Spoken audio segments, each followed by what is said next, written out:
आज हाजिर हूँ एक नई वीडियो के साथ, जो कि 2024 की मेरी पहली वीडियो है on the camera and in front of camera, you can say that.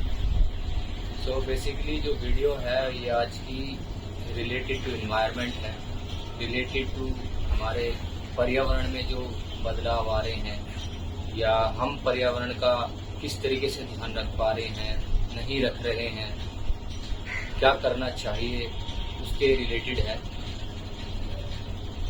आप देख रहे हैं कि जो शहरों का विकास हो रहा है, जो शहरों में डेवलपमेंट तेज़ी से हो रहे हैं, हालांकि गांव में भी डेवलपमेंट आज के टाइम पे बहुत तेज़ी से हो रहे हैं। कुछ गांव आज के टाइम पे शहर जैसे ही हैं। तो उनमें क्या हो रहा है कि जो पेड़ होते हैं, हम अगर कोई चीज़ सामने आ रही है, साइड में आ रही है, जिस चीज़ को हम अवॉइड कर सकते हैं, शायद अगर मैं सही कहूँ तो हम उस चीज़ को अवॉइड कर सकते हैं, बट हम क्या करते हैं कि हम उसको जड़ से हटाने की कोशिश करते हैं। जैसे कि पेड़ ही हैं, अब किसी मकान के या किसी रोड के साइडों में पेड़ आ गए, मान लो 10-20 पेड़ आ गए, तो हम ये नहीं सोचते कि हम उसका एक नया तरीका कुछ ढूंढ लें या हम कुछ एक ऐसा मॉडल ट्राई करें कि वो पेड़ बच जाएं और सड़क भी वहाँ पे बन जाए।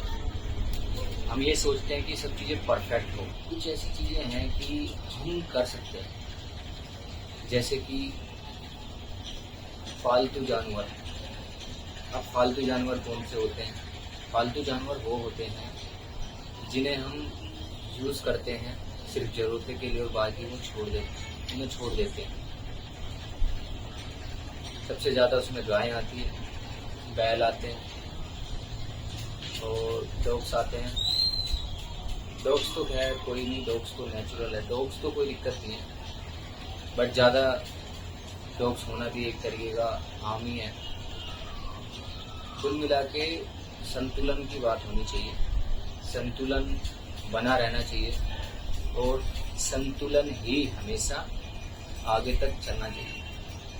मतलब अगर किसी चीज़ का संतुलन है, मान लो आप ही हैं, हम ही हैं, अगर हमारी बॉडी का संतुलन बना हुआ है तो हमारा मानसिक तनाव, मानसिक जो चीज़ें हैं वो ठीक चलेंगी। लेकिन अगर हमारा संतुलन ही बिगड़ गया, बैलेंस ही बिगड़ गया, तो क्या होगा कि हम अननेसेसरी चीज़ें करेंगे, हम अननेसेसरी थॉट्स पर ध्यान देंगे, गलत चीज़ों की तरफ आकर्षित हो जाएंगे। सो मेंटली स्ट्रॉन्ग होना इज़ लाइक अ बैलेंस। जब चीज़ें संतुलन में होती हैं, संतुलित होती हैं, तब हमारी सब चीज़ें अच्छी चलती हैं। ऐसा ही है पर्यावरण के लिए भी। हमें पर्यावरण को भी उसी नज़रिए से देखना चाहिए जैसे कि हम अपने लिए देखते हैं। जब हमारी बॉडी को ज़रूरत होती है पानी की, हम पानी पीते हैं, खाने की ज़रूरत होती है, खाना खाते हैं, नहाने की ज़रूरत होती है, नहा लेते हैं। उसी प्रकार जो नेचुरल चीज़ें हैं, जो नेचर है, जो एनवायरनमेंट है, उसके संतुलन की भी एक चीज़ है। अगर कार्बन डाइऑक्साइड ज़्यादा हो जाएगी तो क्या होगा? हमें सांस नहीं आ पाएगी उस लेवल की। हो सकता है हमें अलग अलग तरीके की बीमारियां हो जाएं, हो सकता है हमें एक भारी डिजीज़ हो जाए जिसे आप कह सकते हैं दमा हो गया।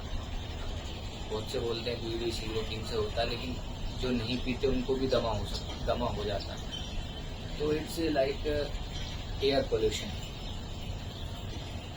तो मेरा जो तर्क है वो यही है कि हमें इन्वायरमेंट को भी बैलेंस रखना चाहिए अपने साथ साथ, क्योंकि हम अपनी ज़रूरतों के लिए अपने आप को बैलेंस करते हैं। इसी तरीके से हमें इन्वायरमेंट की ज़रूरतों को देखते हुए भी हमें इन्वायरमेंट को भी बैलेंस करना चाहिए। जहाँ पेड़ नहीं है वहाँ पेड़ लगाने चाहिए। शहरों में तो बेसिकली पेड़ों की संख्या होनी चाहिए।